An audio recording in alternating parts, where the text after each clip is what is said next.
Hello, hello. Welcome to our first series of Ignite Talks.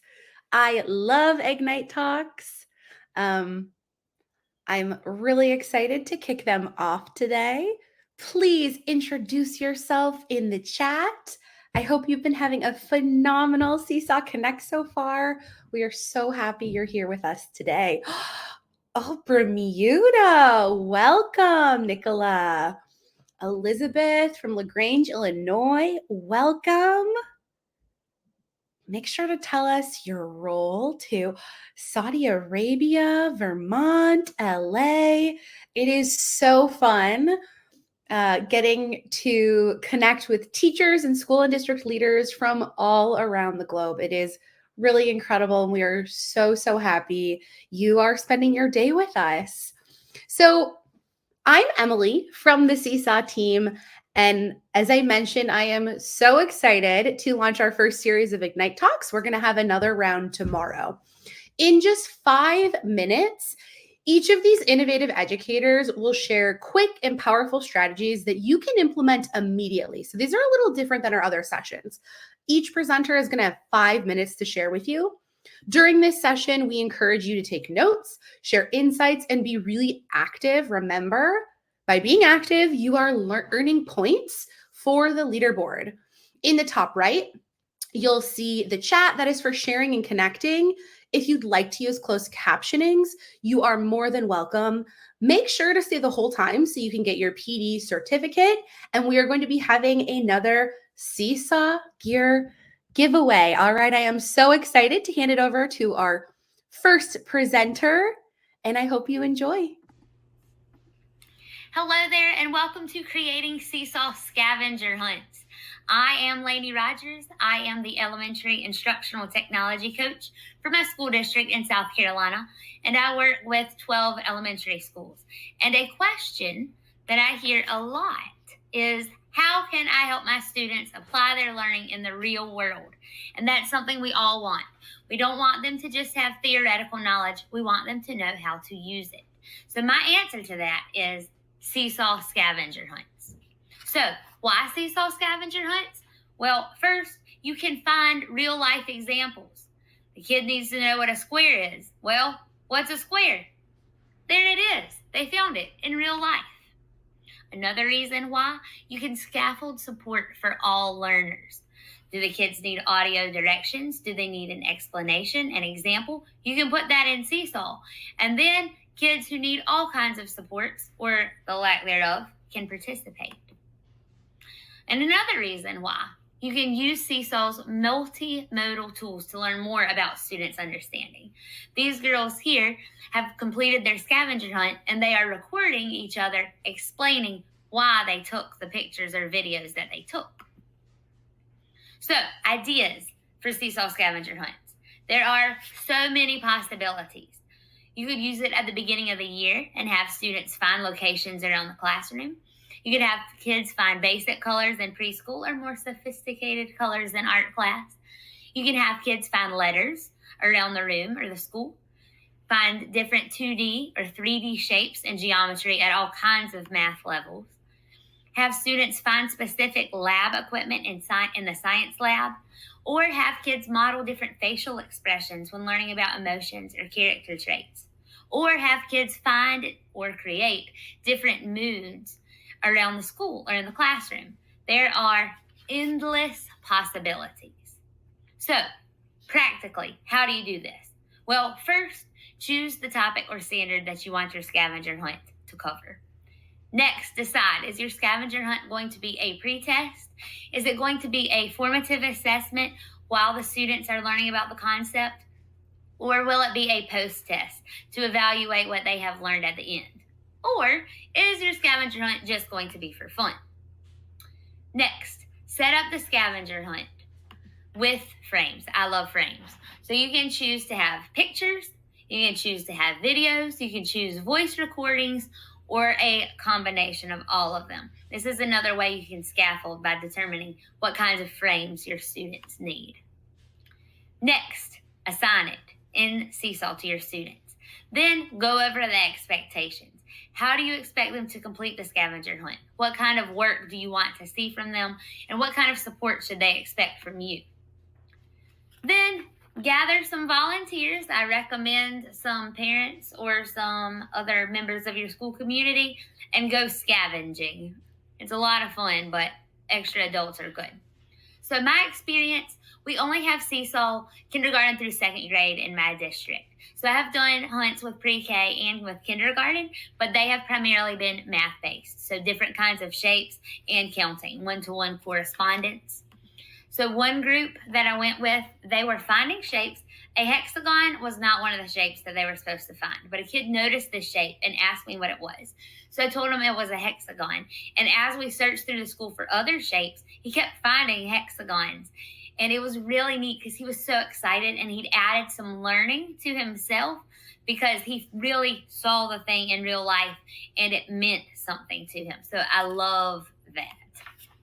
All right, so in conclusion, we have very quickly discussed why you should do a Seesaw scavenger hunt, some possibilities for Seesaw scavenger hunts, and basically how you can do a Seesaw scavenger hunt with your class.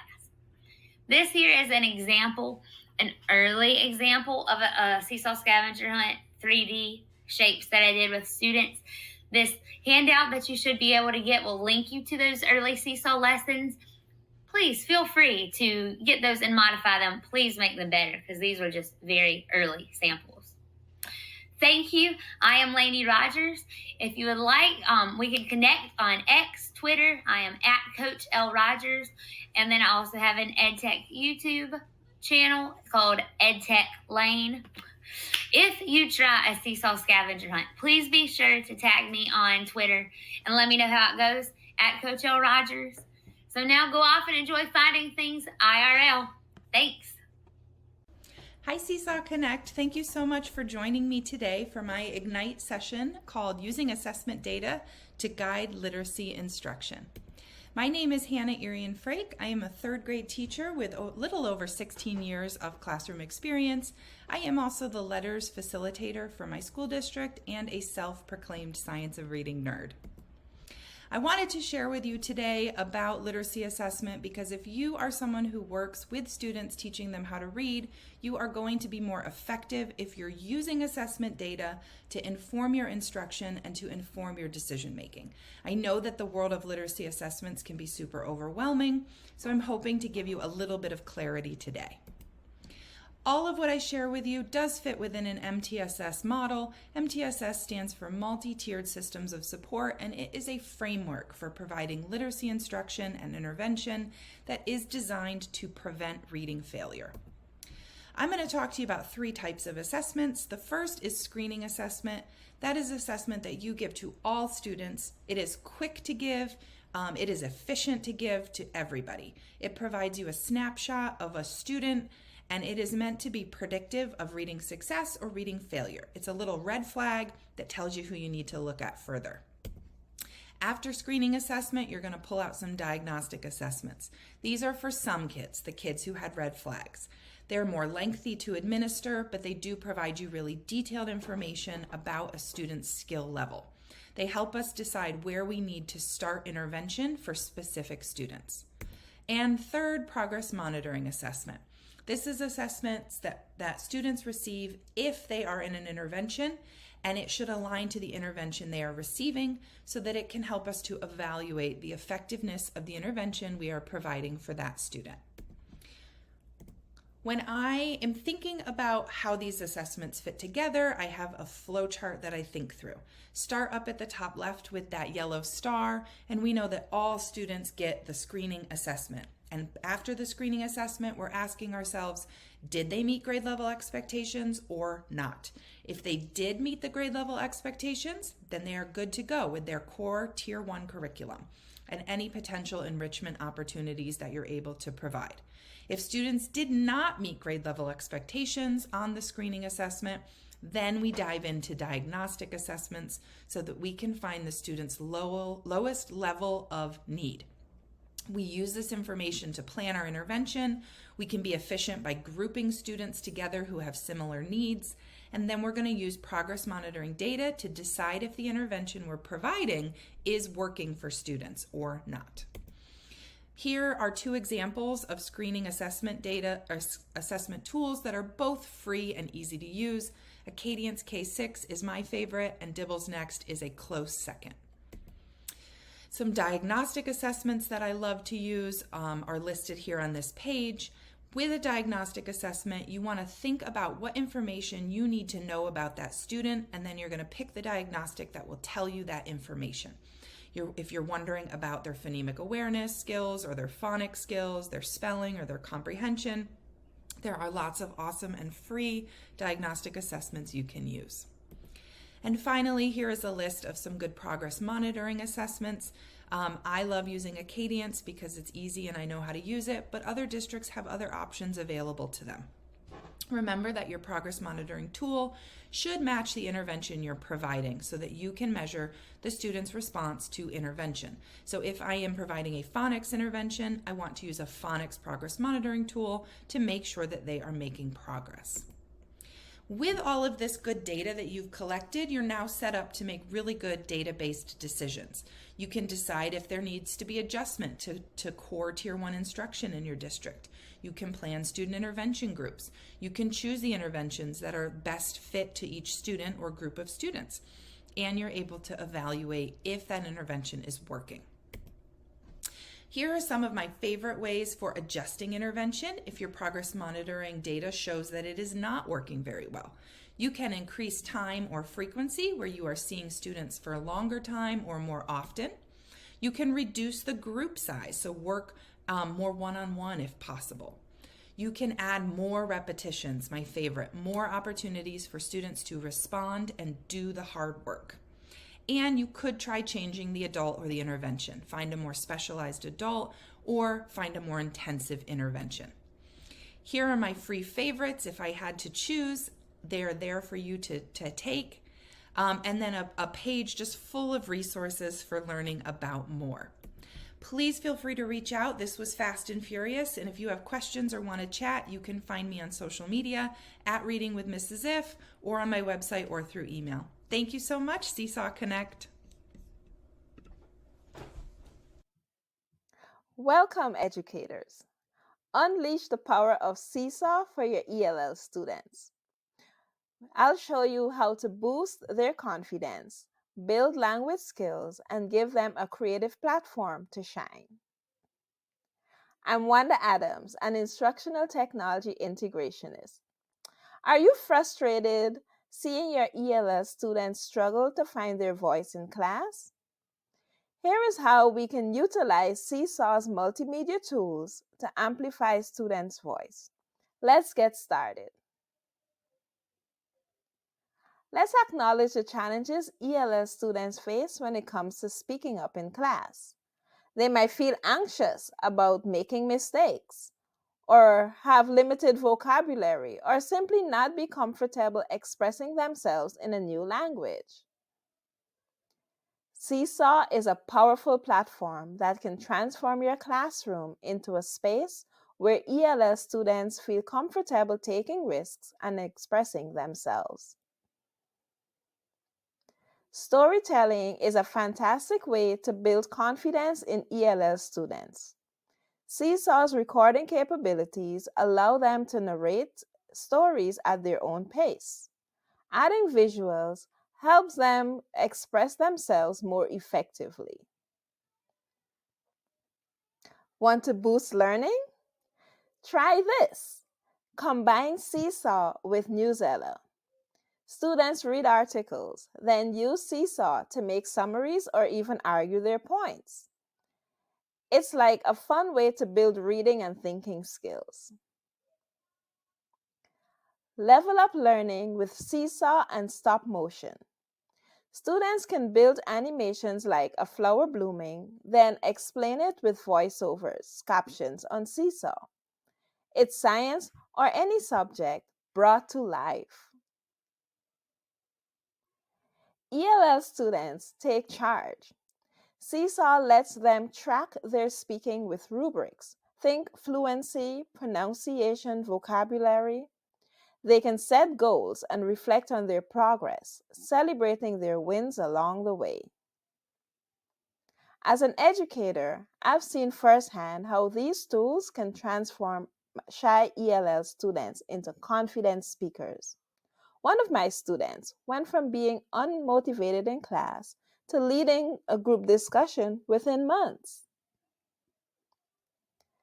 Empower ELL voices in Seesaw. Build confidence, language skills, and teamwork with these strategies. Create engaging activities and watch students shine. This word cloud visually summarizes the key benefits of using Seesaw with ELL students. It highlights the various aspects of language learning and development that Seesaw can support. Seesaw boosts teamwork. Students collaborate on projects, practice speaking, and get feedback with comments. It's learning together made fun. To summarize, Seesaw empowers ELS students by providing interactive tools for speaking practice, facilitating app smashing for enriched learning, and encouraging collaborative projects. Seesaw supercharges ELL learning. Find lessons, templates, and tips in their library and help center.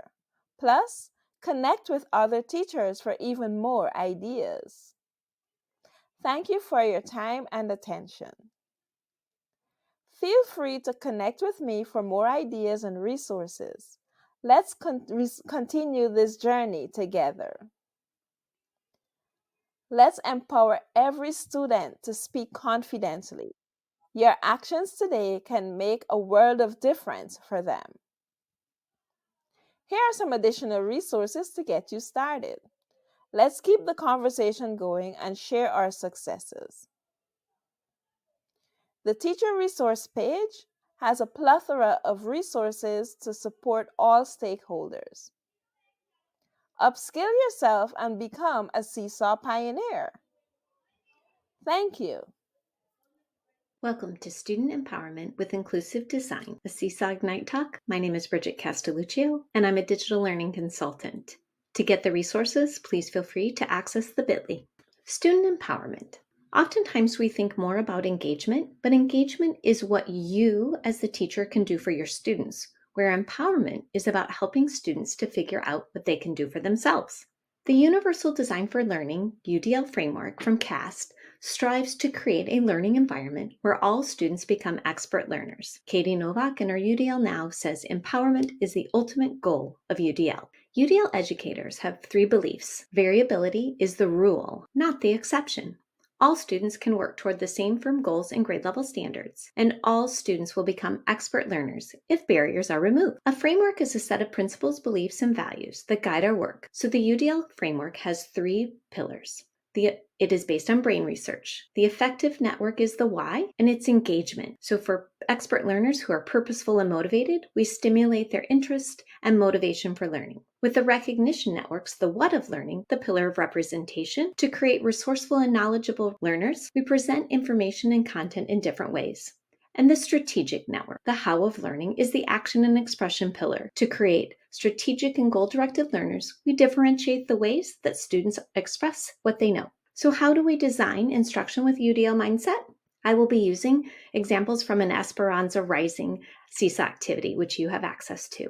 Engagement pillar is about how you're inviting students to be active participants in the learning process from the get-go. These are the components within that pillar to check for. And as you can see with my future examples, I have achieved all of the engagement. It is important to connect pre-reading and learning objectives. So I have a video to meet the author to connect the students with the personal history and background information of the author. And then they have a way to respond, choosing, again, a choice of text, video, or audio. Always going back to my objectives of ELA standards. I also have created some ways for them to connect with themes within the book.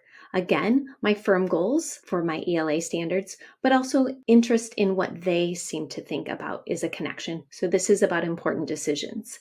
Again, with that option of how do you want to respond? Text, record your voice, or video. Within each of these, I am motivating them to be involved in the work, keeping in mind the firm goals and hoping that they will make those choices based on their needs. Representation defined. This pillar is about how you're sharing information and creating opportunities for students to construct meaning. With my checklist, I have achieved almost all of the components within representation. I have different ways to display the materials. In each of my slides, I always add the audio.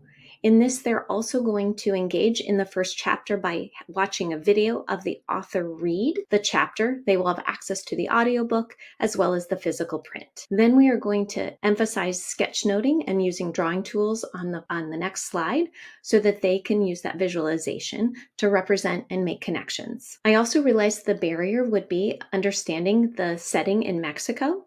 So I've added some detail where I've read this slide.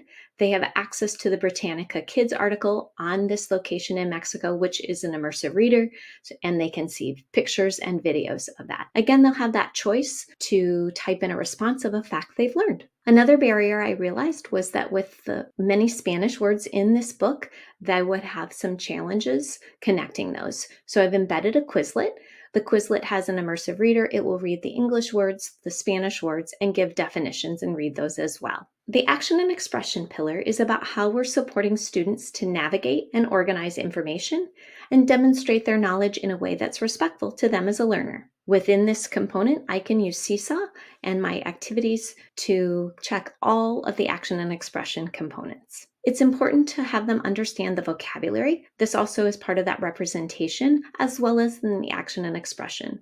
They're able to go to an outside link for a dictionary that reads the definition and the word to them. And then I'm allowing them some choice to bring down 2 of the words. I've included the page numbers so they could find those in the text.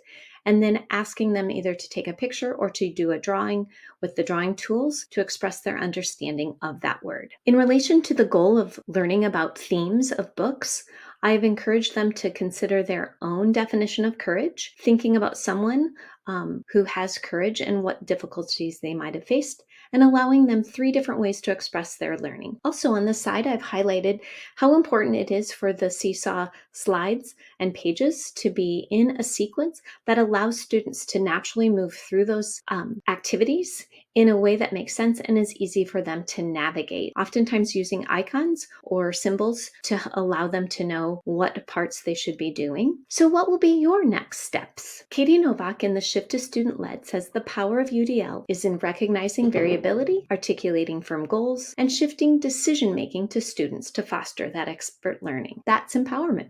So here's a few resources to consider using along the way. The first one is the UDL guidelines at cast.org. This is the 2.2 version. There will be a 3.0 version coming soon. The draft is in process. I also have a UDL Tech Tool audit that I use that has that checklist for each of the 3 pillars: engagement, representation, and action and expression. Again, through the bit.ly and the resource doc, you can access this. This will help guide that inclusive design for you to empower your students and see where you are reaching the 3 pillars. Seesaw also has just released an evaluation guide as well, which can help guide that inclusive design and student empowerment. Thank you for engaging with student empowerment and inclusive design. Feel free to reach out to me for more information and resources. Welcome to Quick Checks with Exit Tickets. My name is Erin Rocklowitz. I've been an early childhood educator for the past 20 years.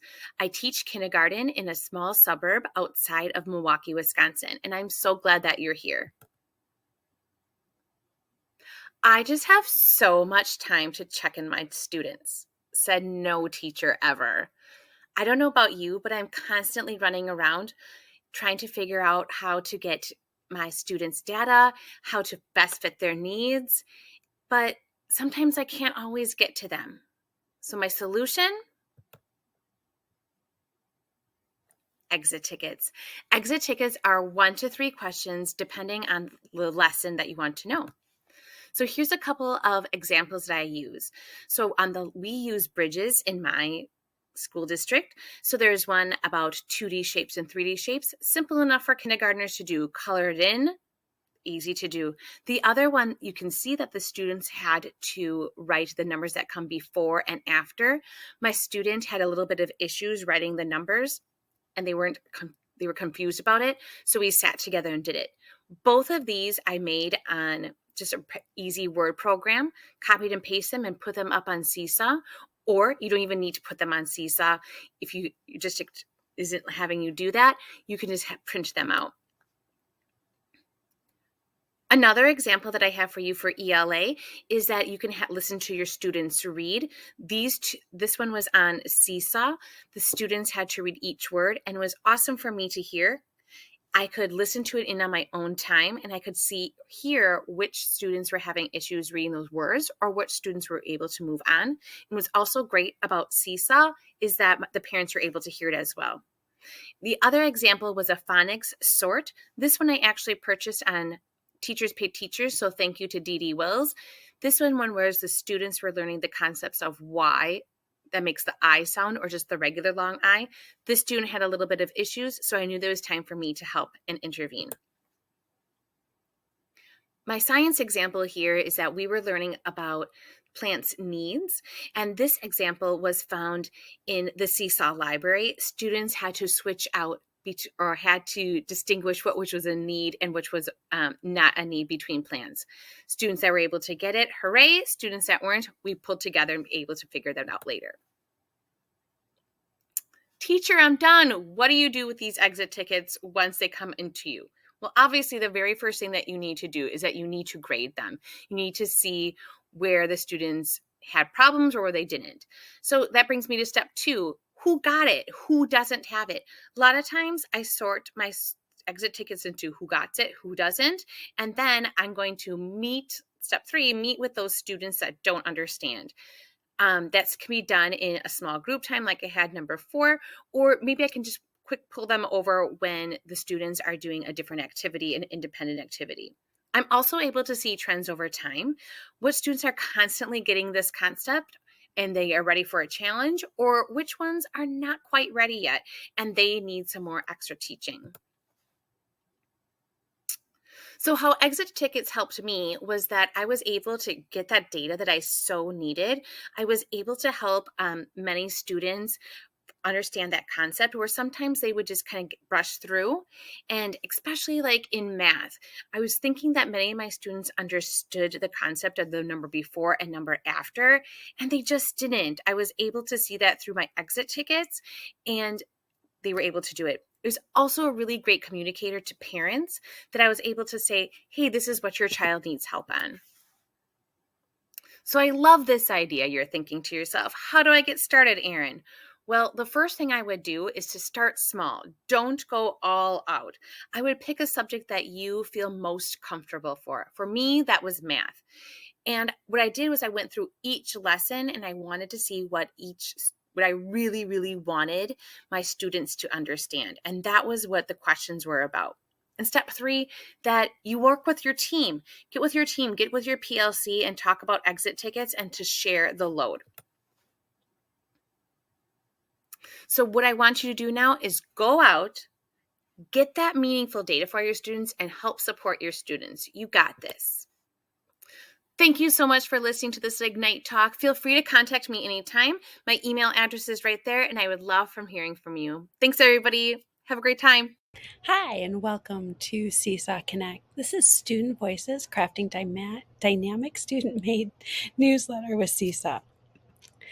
Welcome. My name is Amber Butel, and I'm an ESL kindergarten teacher in Woodland District 50, Gurnee, Illinois. I have been teaching for quite a while using Seesaw, and I found that I had great connections with my parents, and I was instantaneously telling them about what was happening in the day, making my traditional newsletter feel obsolete. At the same time, I teach ESL students, which means that my children speak different languages at home, and I'm always looking for opportunities for them to have a voice and practice their English. This seemed like a great combination of things, and the parents loved it and really enjoyed hearing from their children what they were doing during the day. I'd like to give you a quick how to get started doing these newsletters. I first looked at what I put in my traditional newsletter to give me a pathway to figure out how to make it an online thing that the kids could do. I still put in my heart words and my blends, and I also added some language arts, math, and ended with something that the kids really wanted to share. You can see I have several pages. One suggestion I do have is majority of our families look at Seesaw via their phone. So once you have your pathway all done, I would suggest looking at your phone to see what the parents are actually going to see if maybe you have too many things on one page and you might do well making it 2 pages. I like my kids coloring and showing their pictures as opposed to taking them. So I would build a quick drawing box by making a square or whatever shape I wanted in white, making a copy of it using the 3 dots, and then the copy, I would change the color and then make it an outline and put it around so it had a crisp border so the kids knew exactly where they should be coloring. You could also add a quick text box to that so they know what to be putting in there.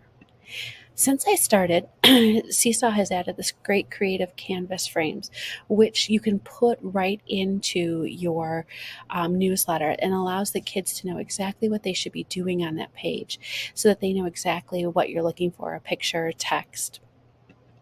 I highly recommend that the last step on that is recording your journey, which you just start off by touching the record button. And as you go from page to page, it will join them together into making one small video that the parents can just touch.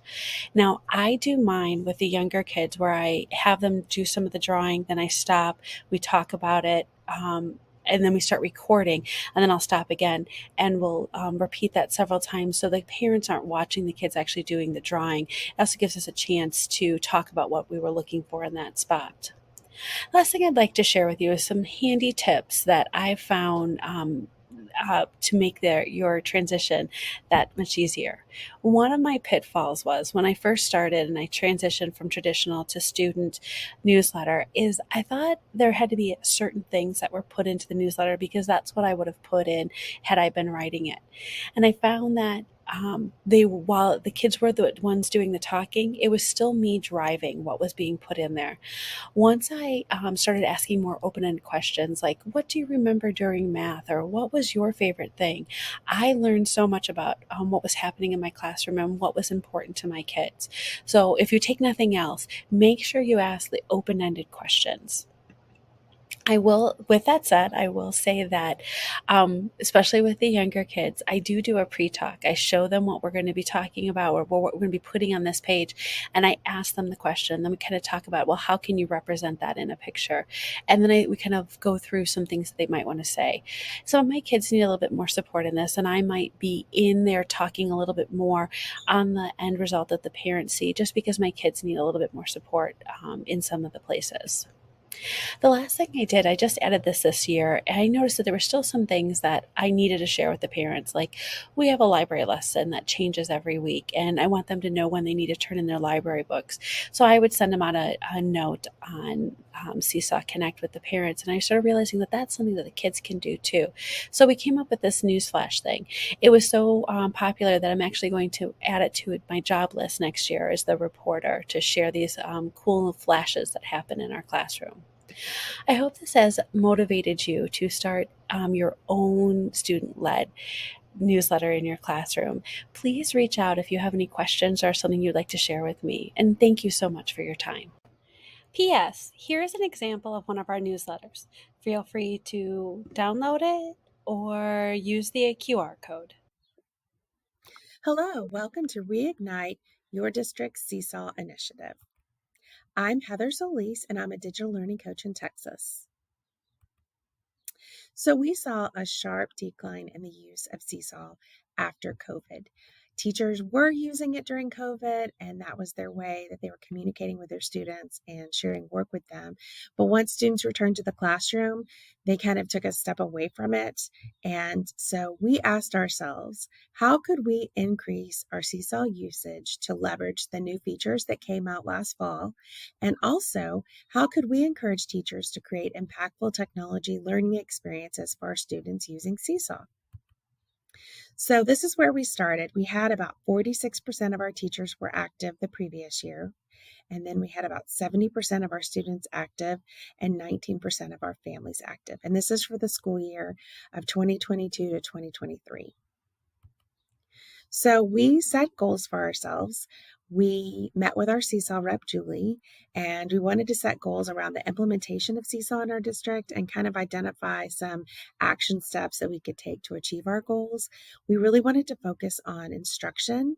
We wanted to focus on assessment and data-driven decisions and accessible and differentiated learning. So the first thing we did was we created professional learning for our teachers, and we started that last summer for our summer PD. So we conducted these sessions in June and July, and we had So You're New to Seesaw and Level Up Seesaw. And we started with the resources that Seesaw had provided to us, and then kind of changed those or edited them to meet the needs of our teachers in our district. And then we offered the same sessions in our back to school PD in August, and we had a huge turnout. We had at least 75 teachers in each of our sessions. We offered them multiple times, and we actually had to bring more chairs in. We really kind of sent out a lot of messaging around this professional learning before school ended the previous year, and really promoted it over the summer and promoted all of the new features in Seesaw in our emails. Then we started a bite-sized PD session for Seesaw. We had other topics that we covered as well, but we wrote a grant to get funding to provide door prizes and snacks to our teachers. And then we offered just a bite-sized PD of about 10 minutes, maybe 15 minutes of information. And it was really just to hook them in, show them the features, get that FaceTime with them, to get buy-in from them, and then we could meet with them as teams or individually to go in depth or meet their needs, kind of meet them where they were with Seesaw.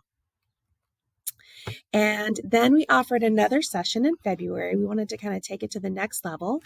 So we offered a session for using formative assessment to support responsive instruction. And we had a very small turnout to this, but it was some really great information that we got from Seesaw to help our teachers. We also sent weekly newsletters and always made sure to highlight Seesaw in those newsletters to give it its own spot each week to provide timely updates, the classroom dailies, holiday activities, or things we thought might be fitting for our teachers at that time of the year. We also implemented Seesaw through our curriculum integration. We created task guide assessments. We are a standards-based gradebook district, and so we created activities for our teachers, integrating Seesaw straight into the curriculum. So when they would go to those curriculum documents, they would find that information there and could click on the link that took them straight to our district library. We also did impactful technology integration. We had in our curriculum and instruction, we wrote activities for each of our 9 weeks for grades K through 5, and we would give teachers lesson plans straight to an activity that integrated technology into the curriculum they were teaching, and always tried to be sure to include Seesaw activities as well. And really, I think what our year involved around was intentionality and, being intentional about our purpose and our mission and what we wanted to accomplish with Seesaw. Our outcome was amazing. We had teachers increase active use from 46% to 68%. We had 119,248 items created by students in Seesaw, and we really saw all of our numbers increase. And so we had a 47% increase in teacher use, which is huge in 1 year. So our steps for next year is to really focus on increasing student engagement, to provide professional learning around the new features and collections that are coming out, and really leveling up our teachers in their use from going from maybe a beginning level to taking that next step and just increasing their usage and the way that they're using data from Seesaw. Thank you for joining me today. I hope you have a great school year.